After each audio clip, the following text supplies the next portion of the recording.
Welcome friend, this is our new channel civil aspirant with Narendra. हम लोग इसमें spectrum का होल सीरीज लेके आए हुए हैं और आज चैप्टर 15 हम लोग डिस्कस करेंगे, इमरजेंस ऑफ गांधी। इसमें हम लोग गांधी का उद्भव देखेंगे, कैसे गांधी का स्टार्ट होता है। फेज 1919 से 1939 तक देखेंगे इसमें फेज। तो आई होप कि अगर आप मेरे चैनल में अगर नए हो तो प्लीज़ मेरे चैनल को सब्सक्राइब कीजिए, सिविल एस्पिरेंट विद नरेंद्र, और फिर लाइक कीजिए और अपने फ्रेंडों के साथ शेयर कीजिए, जो उसको भी काफ़ी हेल्पफुल रहेगा ये स्पेक्ट्रम का सीरीज़ के लिए। और हम लोग इसी तरह सारे बुक का सीरीज़ लाने वाले हैं, वो भी free of cost. So please subscribe our channel and hit the bell icon की जैसे भी वीडियो अपलोड हो सबसे पहले आपको नोटिफिकेशन मिले। सो चलिए स्टार्ट करते हैं हम लोग इमरजेंस ऑफ गांधी का फेज, कि गांधी का फेज कैसे कैसे चला। So let's start. लड़ाई जो थी उसने एक निर्णायक मोड़ तब लिया जब राजनीतिक परिदृश्य पर मोहनदास करमचंद गांधी जी का उदय हुआ। तो जैसा मैंने बताया, इंडिया में एंट्री हुई और फिर आंदोलन होना स्टार्ट हुए, और जन भागीदारी जो अभी तक नहीं मिली थी, भारत के जनों का सपोर्ट जो अभी तक नहीं मिला था, और फिर अब वो मिलना स्टार्ट हो गया। और फिर वो इतना राष्ट्रवाद का उदय हो गया कि ब्रिटिश जो थे डरने लगे। Why nationalist upsurge at the end of first world war. प्रथम विश्व युद्ध के अंत में राष्ट्रवाद में उभार क्यों आया? तो देखिए, वॉर जब होता है उस समय और उसके बाद कुछ सालों तक कंडीशन अच्छी नहीं होती है, इकोनॉमिक कंडीशन अच्छी नहीं होती, इकोनॉमिक हार्डशिप होती है, चीजें महंगी होती हैं, इन्फ्लेशन बढ़ता है। जैसे जर्मनी में हुआ था। जर्मनी में वॉर के बाद इतना ज्यादा इन्फ्लेशन हो गया था कि वहां लोग नोट जलाने लगे थे, लकड़ी से सस्ते नोट हो गए थे। तो वही है कि इन्फ्लेशन तो आता है, प्रॉब्लम क्रिएट होती है। तो पोस्ट वॉर इकोनॉमिक हार्डशिप, उसकी वजह से लोगों को समस्या हो रही थी। Nationalist D illusion with imperialism world wide. तो दुनिया भर में साम्राज्यवाद के प्रति मोहभंग हो रहा था। दुनिया भर की जो ब्रिटिश कॉलोनी थी, जो इंपीरियलिज्म एक्टिविटी ब्रिटिश की थी, उनके प्रति मोहभंग हो रहा था। Impact of Russian revolution. तो रशिया में जो रिवॉल्यूशन आया था उसका बहुत ज्यादा असर पड़ा भारतीय जो परिदृश्य था उस पर, हर वर्गों पर, कि वहां क्रांति आ सकती है तो यहां क्यों नहीं आ सकती। तो ये सबने राष्ट्रवाद बढ़ाया। मॉन्टेग्यू चेम्सफोर्ड सुधार और भारत सरकार अधिनियम। तो इनको मॉन्टेग्यू चेम्सफोर्ड डिफॉर्ड को भारत सरकार अधिनियम 1919 के नाम से भी जाना जाता है, और मॉन्टेग्यू चेम्सफोर्ड सुधार भी जाना जाता है, क्योंकि उस टाइम पे जो सेक्रेटरी ऑफ स्टेट और ये वायसराय जो थे वो ये दोनों थे। इनके प्रोविजन देख लेते हैं। टायरकी इन प्रोविंसेस, प्रांतों में द्वैध शासन। द्वैध शासन मतलब क्या होता है? सब्जेक्ट को डिवाइड कर दिया जाता है। अभी एग्जीक्यूटिव काउंसिल थी गवर्नर जनरल की, और जो लेजिस्लेटिव काउंसिल थी उसमें मिनिस्टर्स होते थे, तो उनके बीच कार्य को विभाजित कर दिया। तो दो सब्जेक्ट बनाए गए, दो लिस्ट बनाई गई, एक रिजर्व और एक ट्रांसफर्ड। तो प्रोविंसेस में ये डायरकी लाई गई, द्वैध शासन। तो उसमें रिजर्व सब्जेक्ट जो थे किसके पास रखे गए? वो गवर्नर जनरल की जो एग्जीक्यूटिव काउंसिल थी। और जो ट्रांसफर सब्जेक्ट थे वो किसको एडमिनिस्टर करने थे? वो करने थे जो मिनिस्टर थे लेजिस्लेटिव काउंसिल के। हालांकि जो ट्रांसफर सब्जेक्ट थे वो इतने इंपॉर्टेंट नहीं थे। जो इंपॉर्टेंट सब्जेक्ट थे, रिजर्व सब्जेक्ट, वो गवर्नर जनरल के एग्जीक्यूटिव काउंसिल के ही पास थे। Extensive power to governor. तो गवर्नर और गवर्नर जनरल और सेक्रेटरी ऑफ स्टेट है, इनको एक्सटेंसिव पावर दे दी गई। भले लेजिस्लेटिव काउंसिल थी, लेकिन ये कभी भी उसको उसमें इंटरफेरेंस करके उसको ओवरराइड कर सकते थे। तो इनके पास पावर बहुत ज्यादा थी। Franchise expanded. तो जो मताधिकार है उसको बढ़ा दिया गया, महिलाओं को मत देने का अधिकार प्रदान किया गया। उसी को कंटिन्यू रखते हैं रिफॉर्म्स को। Governor general to administer with an executive council of 8। तो अभी जो गवर्नर जनरल की काउंसिल थी वो 8 नंबर में, नंबर में 8 हो गई, 8 सदस्य होने लगे उसमें 3 इंडियंस थे। तो जो 1909 में स्टार्ट हुआ था, तो जो सुधार हुआ था 1909 का, तो उसमें क्या स्टार्ट चीज हुई थी, जो काउंसिल थी गवर्नर जनरल की, उसमें 1 इंडियन होना प्रारंभ हुआ। अभी 1919 में 3 इंडियन हो गए उसमें। और इसमें 2 लिस्ट थी एडमिनिस्ट्रेशन की, एक सेंट्रल लिस्ट और एक प्रोविंशियल लिस्ट। तो 2 तरह के सब्जेक्ट थे, जिनमें जो थे, एक का अधिकार किसके पास था, सेंटर के पास एक लिस्ट के जो सब्जेक्ट थे, और एक का प्रोविंसेस के पास। बाई कैमरल लेजिस्लेचर, लेजिस्लेचर जो था विधायिका थी, द्विसदनीय थी। Central legislative assembly as a lower house and council of state as a upper house. Drawbacks देख लेते हैं इसके, कमियां। द्वैध शासन व्यवस्था काफी जटिल और तर्कहीन थी, क्योंकि जैसा मैंने बताया कि कोई जो इंपॉर्टेंट सब्जेक्ट थे वो सारे एग्जीक्यूटिव काउंसिल के पास ही रखे गए थे। जो ज्यादा सिग्निफिकेंट और इंपॉर्टेंट सब्जेक्ट नहीं थे वो ट्रांसफर सब्जेक्ट में डाल दिए गए और मिनिस्टर्स को दे दिए गए काउंसिल के। तो इसके एक प्रकार से जो अरेंजमेंट हुआ था, जो डिवीजन हुआ था, वो सही से नहीं हुआ था और इरेशनल था, तर्कहीन इसलिए था क्योंकि डिवीजन बिल्कुल सही से नहीं हुआ था, क्योंकि बेकार के सब्जेक्ट उन्हें दिए गए थे जो भी लेजिस्लेटिव काउंसिल थी उसको। Central executive not responsible to legislature, जो केंद्रीय कार्यपालिका विधायिका के लिए जिम्मेदार नहीं थी। जो एग्जीक्यूटिव काउंसिल थी गवर्नर जनरल की, वो विधायिका के लिए रिस्पॉन्सिबल नहीं थी, विधायिका के प्रति। लिमिटेड फ्रेंचाइज, सीमित मताधिकार था। At the centre the legislature had no control over the viceroy and as is executive council. केंद्र में विधायिका का वायसराय और उसकी कार्यकारिणी परिषद पर कोई नियंत्रण नहीं था। तो ये भी एक प्रकार से दर्शाता है कि एग्जीक्यूटिव काउंसिल और वायसराय जो था पावरफुल था, उसका डोमिनेशन था। अब जैसे हमने सेकंड पॉइंट में पढ़ा, जो केंद्रीय कार्यपालिका थी वो विधायिका की जिम्मेदार नहीं थी, जैसे इस टाइम पे होता है। जो काउंसिल ऑफ मिनिस्टर होता है वो रिस्पॉन्सिबल होता है पार्लियामेंट में, काउंसिल ऑफ मिनिस्टर, लेकिन उस टाइम पे ऐसा नहीं था। तो पूरी जो घुमा फिरा के देखा जाए, जो पावर थी अभी भी, वो गवर्नर जनरल और एग्जीक्यूटिव काउंसिल के ही पास थी। गांधी जी को देखते हैं। गांधी जी का जन्म कहाँ हुआ था, कब हुआ था, सभी लोग परिचित होंगे। तो इन्होंने क्या हुआ कि इंग्लैंड में लॉ की पढ़ाई करी और फिर ये इंडिया आ गए। इंडिया में इन्होंने प्रैक्टिस स्टार्ट करी, लेकिन इतना उनकी प्रैक्टिस चल नहीं पाई। फिर इनको एक केस मिला। केस, एक अब्दुल्ला नाम के व्यक्ति ने इनको केस दिया और साउथ अफ्रीका भेज दिया अपना वकील बनाकर, और ये 1893 में साउथ अफ्रीका चले गए। साउथ अफ्रीका जब ये गए, वहां इन्होंने अपना काम, वकालत वगैरह शुरू की, केस के सिलसिले में काम शुरू किया। तो इस दौरान इनको रेशियल डिस्क्रिमिनेशन से इनका सामना हुआ।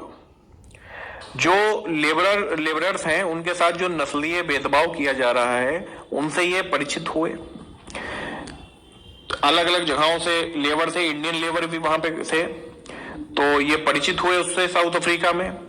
तो इन्होंने उनके सुधार के लिए काम करने की वहां सोची। तो he decided to stay there to organise Indian worker to enable them fight for their rights. तो अधिकारों के लिए लड़ने के लिए, श्रमिकों को संगठित करने के लिए वहां उन्होंने रहने का फैसला किया। ये वहां पे 1914 तक रुके। फिर 9 जनवरी 1915, मतलब जो 1915 था उसके प्रारंभ में ही 9 जनवरी को लौट आई है इंडिया। तो देखिए 9 जनवरी जो है एक विशेष दिन है, उसको प्रवासी भारतीय दिवस के रूप में मनाया जाता है आज की डेट में। तो इसी वजह से वो मनाया जाता है क्योंकि गांधी जी जो थे साउथ अफ्रीका से 9 जनवरी को इंडिया लौटे थे और फिर शुरुआत हो गई गांधी जी की भारत के राष्ट्रीय संघर्ष पर, स्वतंत्रता के लिए। ठीक है। Activities in south Africa. अब साउथ अफ्रीका में इनकी कुछ एक्टिविटीज देख लेते हैं जहां पे इन्होंने एक्वायर किया था, लीडरशिप एक्वायर इन्होंने साउथ अफ्रीका में ही करी थी। पहले ये इतना लीडरशिप में प्रबल नहीं थे, जो ये नेतृत्व क्षमता है इसमें प्रबल नहीं थे इतने ये, लेकिन जब इनका सामना हुआ भेदभाव से वहां पे साउथ अफ्रीका में, तो जब ये आगे बढ़ के आए हैं, तमाम इन्होंने कार्य किए हैं, सत्याग्रह किए, तो इससे जो है इनके अंदर लीडरशिप डेवलप हुई और फिर ये इंडिया आए और फिर इन्होंने जो है, जैसा कि आपको मैं बता ही चुका हूं, फिर आंदोलनों को स्टार्ट किया और उसका बहुत इंपैक्ट पड़ा। तो साउथ अफ्रीका में एक्टिविटीज देखते हैं, लीडरशिप वहीं डेवलप हुई। During the time period between 1894 to 1906, तो इस पीरियड के बीच जो गांधी जी हैं उन्होंने मॉडरेट वेज पे रिलाई किया, जो बहुत ज्यादा मॉडरेट वेज है, जैसे पिटीशन, रिक्वेस्ट, ये सब का मतलब पत्र लिखते थे सरकार को कि भाई कोई मतलब डिस्क्रिमिनेशन का मामला है, रेशियल डिस्क्रिमिनेशन, या कोई अधिकारों के हनन का मामला है, तो उसको विरोध में ये पत्र लिखते थे, उसको सही करने की कोशिश के लिए पत्र लिखते थे। सरकार उस पर करती थी, कुछ नहीं करती थी, चिट्ठियां लिखते रहते थे। तो ये सब जो थे इन्होंने वेज अपनाए।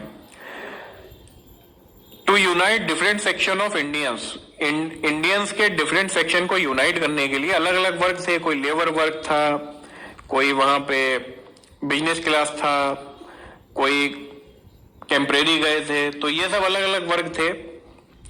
उनको यूनाइट करने के लिए इन्होंने नेशनल इंडियन कांग्रेस की स्थापना की और एक पेपर स्टार्ट किया, इंडियन ओपिनियन।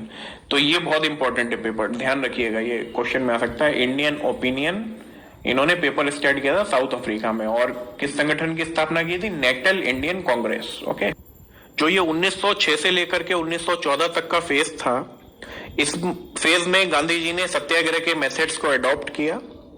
इससे पहले मॉडरेट तरीकों में विश्वास रखते थे, लेकिन जब उनको इतना सफल होते हुए नहीं देखा तो फिर ये सत्याग्रह पर आ गए।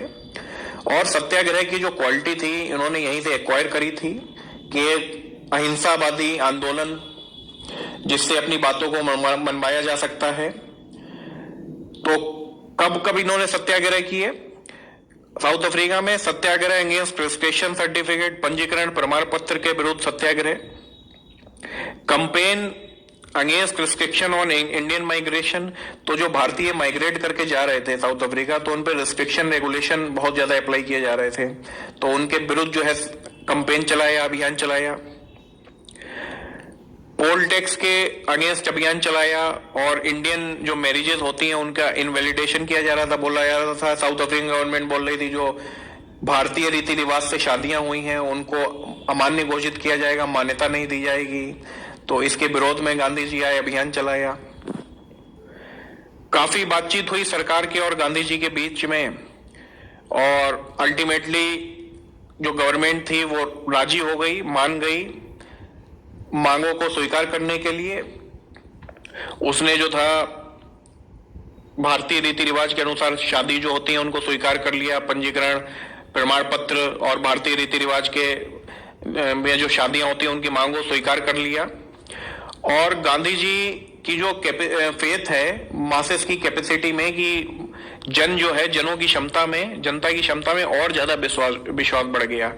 वो ये सोचने लगे कि सत्याग्रह के बल पे कुछ भी करवाया जा सकता है, गवर्नमेंट को मनवाया जा सकता है। और ये भारतीयों के लिए भी एक बड़ी बात थी और बहुत बड़ी जीत थी कि जब government of South Africa Gandhi ji की बातों को मानने के लिए तैयार हो गई, तो जब भारतीयों को पता लगा तो उनमें भी एक फेथ बढ़ा गांधी जी के लिए और उनके मेथड्स के प्रति। तो अभी जब भारत आएंगे ये, तो और जब ये सत्याग्रह करेंगे तो उसमें सफलता इनको मिलेगी प्रारंभिक, तो और ज्यादा इनको जन समर्थन मिलना प्रारंभ होगा, देखेंगे आगे के चैप्टर में। He was able to evolve his own style of leadership, तो वह एक विशेष प्रकार की जो नेतृत्व शैली थी उसका जो है इवॉल्व करने में सक्षम हुए, उसको विकसित करने में सक्षम हुए। और वो नीति क्या थी, उनके मेथड्स को देखेंगे आगे। तो ये सत्याग्रह के मेथड्स है, काफी सफल हुआ साउथ अफ्रीका में, इंडिया में भी इनिशियल फेज में काफी सफल हुआ। गांधी जी टीचिंग्स ऑफ सत्याग्रह, सत्याग्रह की तकनीक क्या थी, इनका मेथड देखते हैं। ये कंप्लीटली जो था ट्रूथ और नॉन वायलेंस पे डिपेंड था, उस पर आधारित था, सत्य और अहिंसा पर। इसके दो मुख्य कंपोनेंट थे, एक सत्य एक अहिंसा। सत्याग्रही जो था गलत को कभी भी स्वीकार नहीं करेगा, किसी भी कंडीशन में, एट एनी रेट ये गलत को स्वीकार नहीं करेगा। A satyagrahi works on the principle of withdrawal of cooperation and boycott. तो ये असहयोग के सिद्धांत पर काम करता है कि यदि आप सत्याग्रह कर रहे हैं, जिसके विरोध कर रहे हैं, जिससे आपको डिमांड, जिससे मनमानी है, तो इसके प्रति आप असहयोग हो जाएं, असहयोग दिखाने लगे, नॉन कॉपरेशन, और बॉयकॉट मतलब चीजों का जो है बॉयकॉट करने लगे। Methods of Satyagraha include non payment of taxes, declining honours and position of authority. तो इसमें करों का ना भुगतान ना करना शामिल था, और लॉ एंड ऑर्डर जो है उनको नो फॉलो करना, जो भी स्ट्रिक्ट लॉ एंड ऑर्डर हैं जिनके विरोध में है। Suffering in Satyagraha was the part towards the truth. तो सत्याग्रह में जो पीड़ा है वो सत्य के प्रति प्रेम को दर्शाती है। अब सत्याग्रह को वही फॉलो कर पाएगा जो ट्रुथ में जिसका विश्वास है, फेथ इन ट्रुथ।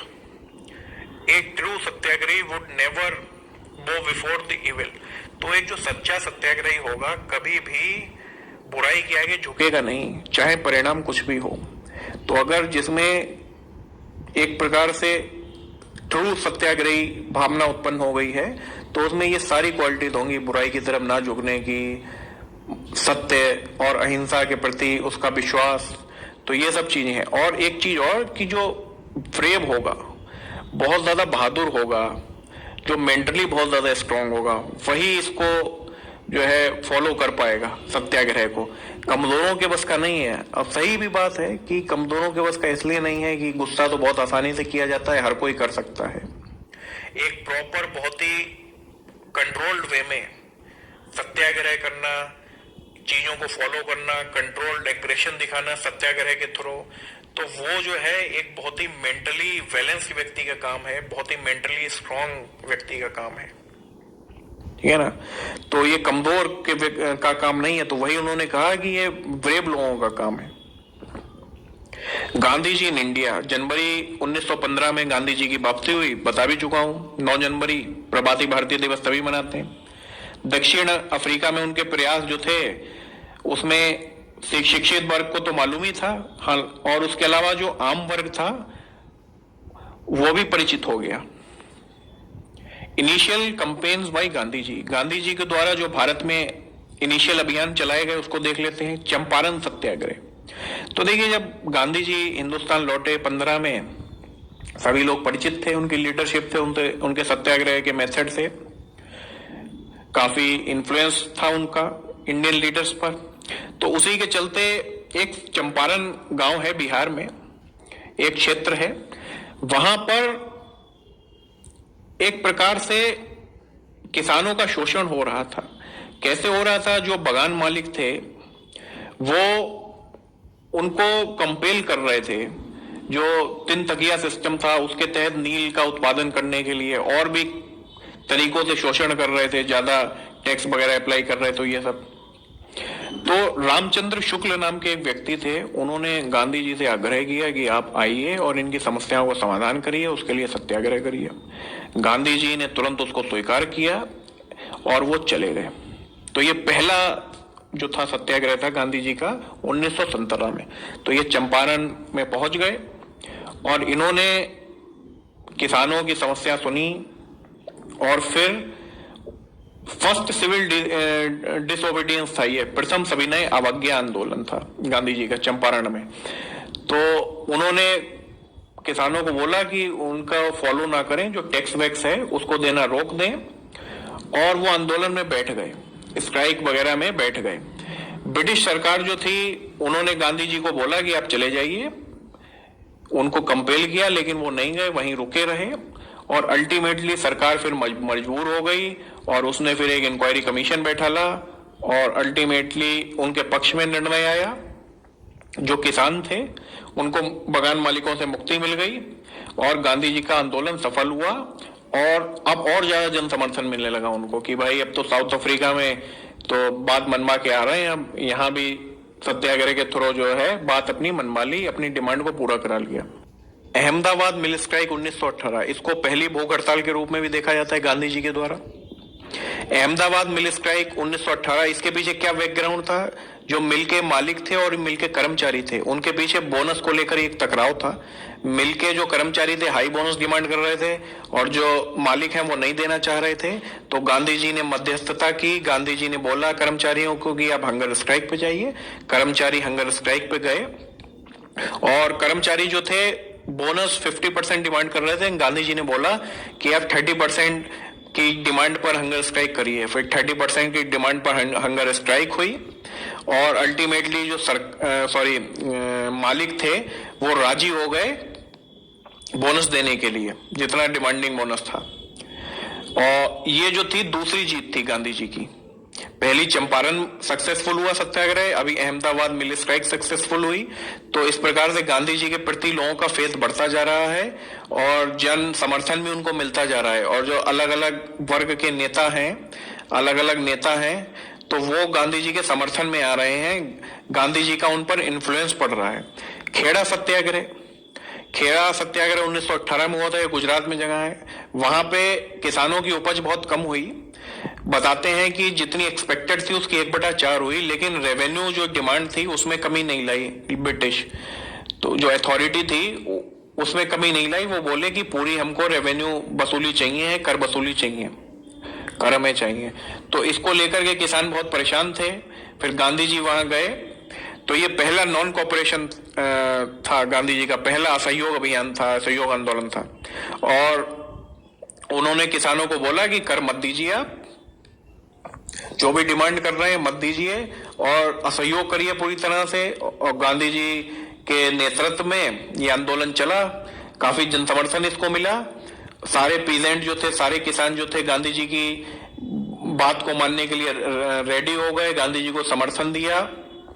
अन्य वर्ग जो लीडर्स थे क्षेत्र के, उन्होंने भी समर्थन दिया और अल्टीमेटली सरकार राजी हो गई और उन्होंने जो था रेवेन्यू कम कर दिया, रेवेन्यू डिमांड कम कर दी, कर कम कर दिया। और ये गांधी जी की लगातार फिर तीसरी जीत है। पहली चंपारण, फिर अहमदाबाद, अब खेड़ा। अब इन सारी चीजों ने बहुत ज्यादा उनको पॉपुलर बना दिया और आम लोगों का समर्थन उनको मिलने लगा। जो लीडर्स थे जैसे राजेंद्र प्रसाद थे, वो काफी इन्फ्लुएंस हुए गांधी जी से। और जो सरदार पटेल थे वो बहुत इन्फ्लुएंस हुए। चंपारण सत्याग्रह में राजेंद्र प्रसाद भी संपर्क में आए, काफी इन्फ्लुएंस हुए गांधी जी से, काफी प्रभाव पड़ा गांधी जी का। और फिर खेड़ा में सरदार पटेल काफी इन्फ्लुएंस हुए गांधी जी से। तो जैसा मैंने बताया, गांधी जी अपने शुरुआती जो अभियान थे उसमें सफल रहे थे।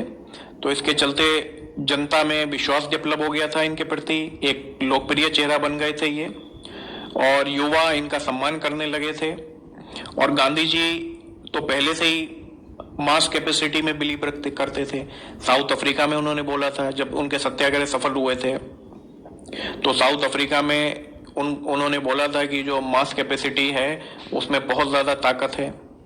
और अभी तो जो मास हैं वो भी गांधी जी के प्रति आकर्षित हो गए, गांधी जी के विचारों के प्रति, और काफी लोकप्रिय हो गए गांधी जी मासेस के बीच में। रॉलेट एक्ट जो था एक प्रकार का अधिनियम, एक कानून था जिसके तहत केवल सस्पिशन के आधार पर, सस्पिशन मतलब केवल संदेह के आधार पर, किसी को भी जेल में डाला जा सकता है, गिरफ्तार किया जा सकता है बिना किसी मुकदमे, बिना किसी वारंट के।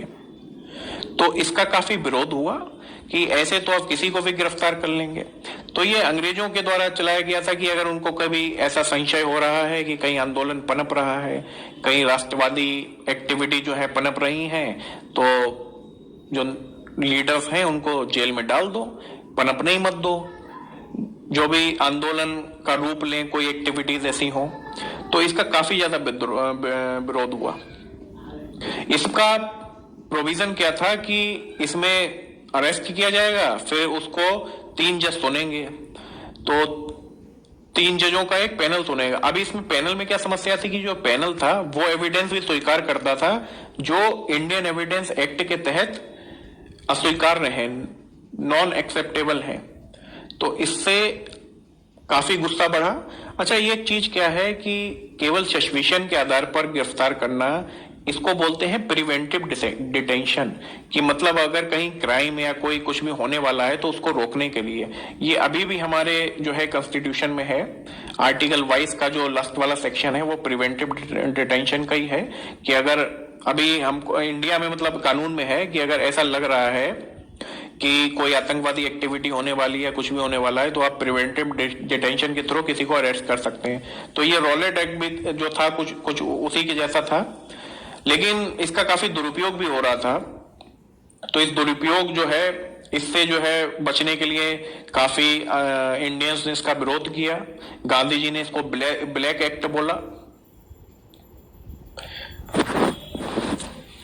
सत्याग्रह अगेंस्ट रॉलेट एक्ट, ये पहली मास स्ट्राइक थी गांधी जी की। तो there was huge resentment among Indians. तो इंडियंस में जैसा मैंने बताया गुस्सा है, गुस्सा स्वाभाविक था, किसी को भी गिरफ्तार कर सकते थे आप। गांधी जी ने ब्लैक एक्ट बोला इसको, और एक सत्याग्रह सभा उन्होंने ऑर्गेनाइज की इसका फ्रेमवर्क तैयार करने के लिए कि कैसे इसके खिलाफ लड़ाई लड़नी है और कैसे सत्याग्रह करना है। फॉर्म ऑफ प्रोटेस्ट, जो प्रोटेस्ट की फॉर्म थी, विरोध के तरीके थे, उसमें हड़ताल, फास्टिंग, प्रेयर, सविनय अवज्ञा, जो स्पेसिफिक लॉज है उसको अनफॉलो करना, उसको सविनय अवज्ञा बोलते हैं, सिविल डिसओबीडियंस, ये सब शामिल थे। सत्याग्रह 6 अप्रैल 1919 को लॉन्च होना था, बट इसके पहले लॉन्च हो पाए कुछ लार्ज स्केल वायलेंट एक्टिविटीज हो गई, एंटी ब्रिटिश डेमोन्स्ट्रेशन इन कलकत्ता। तो ये कुछ जो थी आपकी वायलेंस की घटनाएं हो गई, फिर उसको आगे बढ़ा दिया गया, और फिर उसके बाद 13 अप्रैल को जलियांवाला कांड हो गया। जलियांवाला जो नरसंहार है हुआ। अब गांधी जी ने रॉलेट एक्ट को स्थगित कर दिया, क्योंकि एक बहुत झकझोर देने वाली घटना थी। बहुत भारत का जो इतिहास है, स्वतंत्रता इतिहास है, उसमें ये जो घटना थी बहुत ज्यादा निंदनीय घटना है। जलियांवाला बाग का जो घटना है, इसमें तमाम निहत्थे लोगों पर गोलियां चला दी गई थी, जो वैसाखी के दिन एकत्र हुए थे, और तमाम लोग जो थे कुएं में कूद गए अपनी जान बचाने के लिए। एक बड़ा सा कुआं है, जो ये पार्क है, वहां मैं विजिट कर चुका हूं, जलियांवाला बाग जो है, तो उसमें कुआं है। तो जब ये अंग्रेज गोलियां बरसा रहे थे तो कई लोगों की तो गोलियां लगी, उनकी तो मौके पर मृत्यु हो गई, और कई लोग कुएं में कूद गए जान बचाने के लिए, लेकिन वो अल्टीमेटली मर गए। तो आज ये इस समय कुआं भी है वहां पे, और वो पैलेट के साइन भी हैं, जो ये गोलियों के हैं, जो जनरल डायर ने चलाई थी, उसके साइन भी हैं, पैलेट्स के निशान, कई राउंड की फायरिंग कराई थी। तो वैसाखी के दिन हुए 13 अप्रैल 1919। अभी इसी साल इसकी 100वीं वर्षगांठ भी मनाई गई है, जलियांवाला बाग की। जनरल डायर ऑर्डर्ड फायरिंग, तो जो निहत्थे लोग थे मारे गए काफी। जो इंग्लिश सरकार है उसने एक जो अपना आंकड़ा दिया था, उसमें कम लोगों के मारे जाने की पुष्टि की थी, लेकिन जो कांग्रेस और जो लोकल लोग हैं उन्होंने आंकड़ा दिया था, उसमें बोला था काफी लोग मारे गए थे, काफी घायल हुए थे। फिर उधम सिंह नाम के एक व्यक्ति हैं, उन्होंने बदला लिया इसका। 1940 में जनरल डायर को मार दिया। 1919 की इस घटना के बाद एक कमीशन बैठाला गया था, हंटर कमीशन। उसने जनरल डायर के काम को कंडेम किया। फिर जनरल डायर को वापस बुला लिया गया इंग्लैंड, तो वहीं पे वो अपना रह रहा था, लेकिन गुस्सा तो था भरा हुआ। तो उधम सिंह 1940 में करीब 21 साल बाद फिर बदला लिया, क्योंकि ब्रिटिश सरकार ने कुछ केस नहीं चलाया था, कोई सजा नहीं दी थी जनरल डायर को इसके पीछे। और जनरल डायर ने बोला था अपने भाषण में, वक्तव्य में, कि मैंने ये सही किया, अगर मैं नहीं करता तो मेरी मजाक बनती। तो मुझे जो सही लगा मैंने किया, और मैं इस पे जो हूं, किसी प्रकार का मुझे गिल्ट फील नहीं है, किसी प्रकार की मैं अपने कृत्य की निंदा नहीं करता हूं। तो वो काफी प्राउडली बोला कि मैंने सही किया था। हंटर कमेटी ऑफ इंक्वायरी, तो हंटर जांच कमेटी बैठी। अच्छा, इस कमेटी से कंफ्यूज मत होइएगा, एक ऐसे ही हंटर कमीशन बैठा था एजुकेशन रिफॉर्म्स के लिए, तो वो एजुकेशन कमेटी थी, और ये हंटर कमेटी इंक्वायरी है किसकी? जलियांवाला बाग के कांड की। तो इसमें जो ये कांड था झकझोर दिया था भारतीयों को। फिर एक जांच कमेटी बैठा ली गई, क्योंकि ये जो कांड हुआ था, ये बहुत ज्यादा इंग्लैंड में भी बहुत कंडेम किया गया, इंग्लैंड के अखबारों में छपा, और इस तरह से गोलियां बरसाना, तो इंग्लैंड में बहुत ज्यादा इसका निंदा की गई एक्ट की। तो फिर जो है समिति गठित की गई और जनरल डायर ने इसमें भी बहुत आक्रामक बयान दिया। तो जैसा मैंने बताया भी पीछे आपको, ये बोला मैं बिल्कुल सही किया, अगर मैं ये नहीं करता तो फिर जनता जो थी कुछ समय के लिए तो मैं जनता को निकाल देता वहां से, जो भी आंदोलन हो रहा था, जो भी एकत्रण हुआ था, गैदरिंग हुई थी, लेकिन फिर बाद में वो लोग सब मेरे ऊपर हंसते। तो मुझे जो सही कर लगा मैंने किया। समिति की रिपोर्ट ने डायर के कार्य को जो अमानवीय घोषित कर दिया। समिति की रिपोर्ट ने डायर के अमानवीय काम की निंदा की, ये बोला अमानवीय कार्य है और इसको कंडेम किया पूरी तरीके से। हालांकि कुछ जो ब्रिटिश एक्शन था तो उसने सपोर्ट भी किया, कि बोला कि डायर ने जो किया सही किया है, उसको खत्म कर किया जाना था आंदोलन को, या फिर उसको कमजोर बनाया जाना था, एक डर बैठाना जरूरी था। तो उसके लिए जो इनके काम डायर का है उसको एडवोकेट किया कुछ लोगों ने, लेकिन ज्यादातर ने इसको कंडेम ही किया। हालांकि विंस्टन चर्चिल तक ने कंडेम किया। Ultimately Dyer was recalled to England, no legal action was taken against him. तो उसको केवल इतना किया गया कि भारत से इंग्लैंड बुला लिया गया और पेंशन पे उसको रख दिया गया, पोस्ट से निकाल दिया गया, लेकिन कोई भी लीगल कार्यवाही नहीं की गई, कोई सजा नहीं दी गई। फिर एक इंडियन ने, उधम सिंह ने सजा दी 1940 में। हेलो फ्रेंड, आई होप कि आपको ये वीडियो अच्छा लगा होगा। अगर अच्छा लगा तो प्लीज़ मेरे चैनल को सब्सक्राइब कीजिए, सिविल एस्पिरेंट विद नरेंद्र, और लाइक कीजिए और अपने फ्रेंडों के साथ शेयर कीजिए। Thank you.